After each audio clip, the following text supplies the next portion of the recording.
Hello friends, welcome to my channel. आज मैं आपके साथ में शेयर करने वाली हूं कि आप सावन के महीने में रोज़ पार्थिव शिवलिंग कैसे बनाएं और उनका विसर्जन कैसे करें, पूजन कैसे करें। तो सबसे पहले मैंने यहां पर गमले से मिट्टी ले ली है पार्थिव शिवलिंग बनाने के लिए। आप किसी भी गमले से मिट्टी ले सकते हैं। अगर आपके यहाँ बेलपत्र का पौधा है तो आप बेलपत्र के पौधे की मिट्टी भी ले सकते हैं, नहीं तो आप कोई भी पौधे की मिट्टी ले सकते हैं। ध्यान रहे कि आप तुलसी के पौधे में से मिट्टी ना लें। तो चलिए, मैंने यहाँ पर मिट्टी ले ली है और अब शिवलिंग बना लेते हैं। शिवलिंग का निर्माण करने के लिए, पूजा करने के लिए आप स्टील का, तांबे का, पीतल का, कांसे का पात्र ले सकते हैं। और ध्यान रहे, जब आप पार्थिव शिवलिंग बनाते हैं तो उनको बेलपत्र का आसन दिया जाता है। अगर आपके पास बेलपत्र नहीं है तो आप स्वास्तिक बना लीजिए और उस पर थोड़े से अक्षत रख करके उस पर भी पार्थिव शिवलिंग बना सकते हैं। और ध्यान रहे कि बेलपत्र को आप इस तरह से रखें, यानी कि बेलपत्र का चिकना वाला भाग ऊपर होना चाहिए और उस पर ही हम पार्थिव शिवलिंग का निर्माण करेंगे। फ्रेंड्स, सावन में पार्थिव शिवलिंग का पूजन करने का विशेष महत्व होता है। कहते हैं कि अगर हम पार्थिव शिवलिंग का पूजन करते हैं तो हमें हजारों शिवलिंग का पूजन करने का फल मिलता है। तो आप इस तरह से प्रतिदिन भगवान भोलेनाथ की पूजा कर सकते हैं। और अगर आपके घर में शिवलिंग भी नहीं है और आप डेली मंदिर भी नहीं जा पाते हैं तो आप इस तरह से प्रतिदिन अपने घर में ही भगवान शिव की पूजा अवश्य करें। और शिवलिंग बनाने के लिए आपको विशेष आकार देने की जरूरत नहीं है। आप जैसा भी सिंपल तरीके से, छोटा सा, बड़ा सा, जैसा भी आप शिवलिंग बना पाते हैं, आप शिवलिंग बनाएं और उनकी पूजा करें। यहाँ पर मैंने भी भगवान भोलेनाथ की पूजा करने के लिए छोटा सा, सिंपल सा, बहुत ही सरल तरीके का शिवलिंग बनाया है। आप भी इसी तरह से बना सकते हैं। और अगर आप वो भी नहीं कर सकते हैं तो आपके घर में जो भी क्यारी है, गमला है, उसके नीचे ही आप उसी मिट्टी से, गमले की जो मिट्टी होती है पौधे में, उसी से आप थोड़ा सा शिवलिंग बना लीजिए, यानी कि लिंग बना लीजिए और उसी की पूजा पेड़ के नीचे करिए। उससे भी विशेष गुना फल मिलता है। कहते हैं कि अगर हम सावन के महीने में लगातार इस तरह से शिवलिंग बना करके पूजा करते हैं तो भगवान महादेव उसका विशेष फल आपको प्रदान करेंगे। तो चलिए, अब हम पूजन प्रारंभ करने से पहले दीप प्रज्वलित कर लेते हैं। दीपक को आप अक्षत या फिर फूलों का आसन दे सकते हैं।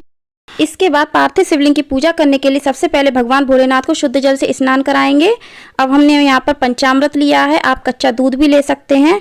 वैसे तो पार्थिव शिवलिंग की पूजा किसी विशेष अवसर पर, जैसे सोमवार हो, प्रदोष व्रत हो, 16 सोमवार व्रत हो, तो पंचामृत से ही भगवान भोलेनाथ को स्नान कराना चाहिए। और नहीं तो कच्चे दूध से आप प्रतिदिन भगवान भोलेनाथ को स्नान करवा सकते हैं। उसके बाद हम फिर से भगवान भोलेनाथ को शुद्ध जल से स्नान करवा देंगे। ध्यान रहे फ्रेंड्स, भगवान भोलेनाथ की पूजा में हमें भगवान भोलेनाथ को पूरा 1 लोटा शुद्ध जल अर्पित करना चाहिए। आप चाहे तो वह लोटा छोटा ले सकते हैं या फिर बड़ा, लेकिन पूरा 1 लोटा शुद्ध जल भगवान भोलेनाथ को अर्पित करना चाहिए। इसके बाद यह जो अभिषेक का जल है, इसको हम अलग कर देंगे और भगवान भोलेनाथ को हम दूसरी थाली में विराजित कर लेंगे। यह जो जल है, इस जल से आप अपने घर के प्रत्येक कोने में छींटे दीजिए। इससे क्या होता है कि हमारे घर की सारी निगेटिविटी दूर हो जाती है और बाकी जो जल बच जाता है उसको आप अपने घर के बगीचे में भी डाल सकते हैं। मात्र बगीचे में यह जल डालने से भी हमारे घर की सारी विपत्ति दूर होती है। हमारे घर में जो संकट आने वाला होता है वह दूर हो जाता है। अब हम भगवान भोलेनाथ का पूजन करेंगे। भगवान भोलेनाथ का पूजन हम पीले चंदन से, अष्टगंध चंदन से करेंगे। फ्रेंड्स, भगवान भोलेनाथ के शिवलिंग में पूरा सपरिवार विराजित होता है। माता पार्वती, कार्तिकेय महाराज, भगवान गणेश, नंदी, ये सभी भगवान भोलेनाथ के शिवलिंग में होते हैं। तो अब हम भगवान भोलेनाथ को अक्षत अर्पित करेंगे और काले तिल अर्पित करेंगे। इसके बाद हम एक बेलपत्र लेंगे और बेलपत्र पर हम इस तरह से चंदन का टीका लगाएंगे या फिर ओम लिखेंगे या फिर भगवान राम का नाम लिखेंगे। इसके बाद हम यह बेलपत्र भगवान भोलेनाथ को इस तरह से उल्टा करके भगवान भोलेनाथ को अर्पित करेंगे। फ्रेंड्स, बेलपत्र पर अगर हम प्रभु श्री राम का नाम लिखते हैं तो भगवान भोलेनाथ बहुत ज़्यादा प्रसन्न हो जाते हैं। अब हम भगवान भोलेनाथ को धतूरा अर्पित करेंगे। अगर आपके पास धतूरे के फूल हैं तो आप वो भी अर्पित कर सकते हैं। अकौआ के पत्ते हैं, आग के पत्ते जिन्हें बोलते हैं, आप वो भी अर्पित कर सकते हैं। अकौआ के फूल हैं तो आप वो भी भगवान भोलेनाथ को अर्पित कर सकते हैं। इसके अलावा अगर आपके पास भांग है तो आप भगवान भोलेनाथ को अवश्य अर्पित करें। अगर शमी पत्र है तो आप भगवान भोलेनाथ को शहद में डुबो करके शमी पत्र अर्पित करें तो भगवान भोलेनाथ बहुत ज़्यादा प्रसन्न हो जाते हैं और आपकी हर मनोकामना पूर्ण करते हैं।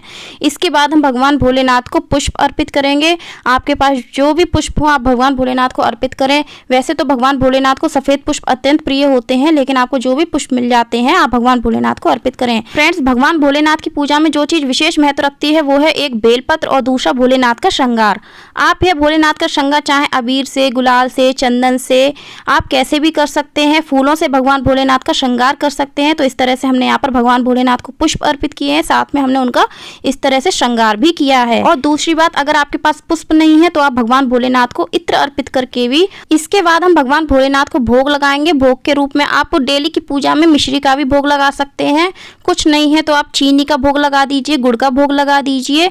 अगर आपके पास डेली की पूजा में फल उपलब्ध है तो आप भगवान भोलेनाथ को भोग लगाइए, नहीं है तो आप केवल जैसा कि मैंने बताया चीनी गुड़ मिश्री का भोग लगा सकते हैं। अब हम भगवान भोलेनाथ को धूप दिखाएंगे और उसके बाद हम भगवान भोलेनाथ की आरती करेंगे। सबसे पहले हम भगवान गणेश की आरती करेंगे, उसके बाद हम माता पार्वती की आरती करेंगे और भगवान भोलेनाथ की आरती करेंगे। इस तरह से हमारी पूजा हो जाती है। पूजा हो जाने के बाद हम भगवान भोलेनाथ के सामने हाथ जोड़ेंगे, प्रार्थना करेंगे, अपने परिवार की सुख शांति की कामना करेंगे और हमसे पूजा में जो भी भूल चूक हुई हो उसकी हमें क्षमा याचना अवश्य करनी चाहिए। इस प्रकार से हम भगवान भोलेनाथ के चरण भी स्पर्श कर लेंगे और आशीर्वाद ले लेंगे। और अंत में हम भगवान भोलेनाथ को दक्षिणा भी अर्पित कर देंगे, ताकि हमारी पूजा में जो भी कमी रह गई हो, जिस चीज़ की कमी रह गई हो उसकी पूर्ति हमारी दक्षिणा कर देती है। तो हमें भगवान भोलेनाथ को दक्षिणा अवश्य अर्पित करनी चाहिए। प्रतिदिन की पूजा में भी हमें भगवान भोलेनाथ को दक्षिणा अवश्य अर्पित करनी चाहिए, चाहे हम 1 रुपया ही क्यों ना भगवान भोलेनाथ को अर्पित करें। बाद में यह दक्षिणा हम किसी गरीब बच्चे को भी दे सकते हैं। तो फ्रेंड्स, अब बात करते हैं विसर्जन की। तो विसर्जन करने के लिए हमें सबसे पहले दीपक को शांत होने देना चाहिए और पूजन करने के बाद कम से कम 1-2 घंटे तो रुकना ही चाहिए, तुरंत विसर्जन नहीं करना चाहिए। तो फ्रेंड्स, जैसा कि मैंने आपको बताया कि जो हमने दक्षिणा अर्पित की है इसको हम प्रतिदिन इकट्ठा कर लेंगे और उसके बाद जो दक्षिणा इकट्ठी हो जाए उसको आप चाहे तो मंदिर में अर्पित कर दें और चाहे तो किसी गरीब बच्चे को या फिर गरीब व्यक्ति को दान कर दें। इसके बाद हमने भगवान भोलेनाथ को जो भी भोग सामग्री अर्पित की है, फल मिठाई, उसको हम अपने घर में सभी सदस्यों में भोग के रूप में वितरित कर देंगे। इसके बाद हमने भगवान भोलेनाथ को जो भी पुष्प अर्पित किए हैं, बेलपत्र अर्पित किए हैं, उनको हमें इधर उधर नहीं फेंकना है, उनको भी हमें विसर्जित करना है। हमने दीपक के नीचे जो भी फूलों के आसन दिए थे उनको भी हमें इधर उधर नहीं फेंकना है, उनको भी विसर्जित करना है। तो हम सब एक साथ एक जगह एकत्रित कर लेंगे और उसके बाद हम एक बड़ा सा पात्र लेंगे, चाहे आप बाल्टी ले लें, चाहे बड़ा सा भगोना ले लें, जैसा भी आपकी सुविधा हो आप उसके अनुसार पात्र ले लें। तो यहाँ पर मैंने एक बड़ा सा पात्र ले लिया है जिसमें मैंने शुद्ध जल भरा हुआ है। जल गंदा नहीं होना चाहिए, शुद्ध जल होना चाहिए, पीने वाला पानी होना चाहिए। आप चाहें तो इस जल में थोड़ा सा गंगा जल और इत्र भी डाल सकते हैं और उसके बाद हम भगवान भोलेनाथ को इस जल में विसर्जित करेंगे। फ्रेंड्स, अगर आप चाहें तो भगवान भोलेनाथ को जो आपने बेलपत्र अर्पित किया है उसको आप दोबारा से पूजा में यूज कर सकते हैं, क्योंकि बेलपत्र बासी नहीं माना जाता है। उसके बाद हम शिवलिंग को इस तरह से उठाएंगे और हमने जो जल का पात्र लिया है उसमें हम भगवान भोलेनाथ को इस तरह से दोनों हाथों से विसर्जित करेंगे। फ्रेंड्स, ध्यान रहे कि भगवान भोलेनाथ को आप शाम तक यानी कि प्रदोष काल से पहले, या फिर अगर आप प्रदोष काल के समय पूजा कर रहे हैं तो आप रात से पहले भगवान भोलेनाथ का विसर्जन अवश्य कर दें। लेकिन अगर कोई शुभ अवसर हो जैसे कि शिवरात्रि हो, महाशिवरात्रि हो, इसके अलावा हरताल का तीज हो, तो आप इसमें भगवान भोलेनाथ को रात भर रख सकते हैं। लेकिन अगर प्रतिदिन पूजा कर रहे हैं तो आप इनको रात से पहले विसर्जित कर दें, क्योंकि हरताल का तीज या फिर महाशिवरात्रि के दिन भगवान भोलेनाथ की प्रदोष काल में भी पूजा की जाती है, तो इनमें आप विसर्जन दूसरे दिन भी कर सकते हैं। अब जो ये फूल पत्ते हैं इनको हम चाहे तो गमले में विसर्जित कर सकते हैं, भूमि विसर्जन कर सकते हैं, और चाहे तो जो ये पात्र है जिसमें हमने भगवान भोलेनाथ को विसर्जित किया है उसमें ही हम ये फूल पत्ते डाल सकते हैं। जैसी आपकी इच्छा हो आप वैसा कर सकते हैं। तो मैं यहाँ पर इन फूल पत्तों को अलग से भूमि विसर्जित करूंगी। और यह जो जल है जिसमें हमने भगवान भोलेनाथ को विसर्जित किया है, यह जल आप बाद में जब भगवान भोलेनाथ विसर्जित हो जाए पूरी तरह से, उसके बाद आप अपने गमलों में डाल दें। और अगर आपके यहाँ बगीचा है तो आप अपने बगीचे के पौधों में भी यह पानी डाल सकते हैं। तो फ्रेंड्स, उम्मीद करती हूँ आपको मेरी वीडियो, मेरी जानकारी पसंद आई होगी। वीडियो पसंद आई हो तो लाइक करिएगा और ज़्यादा से ज़्यादा लोगों में शेयर करिएगा, ताकि लोगों में जानकारी फैल सके, पूजा पाठ कर सकें, और मुझसे जो भी भूल चूक हुई हो उसके लिए माफ़ करिएगा। वीडियो कैसी लगी कमेंट करके जरूर बताना। हर हर महादेव।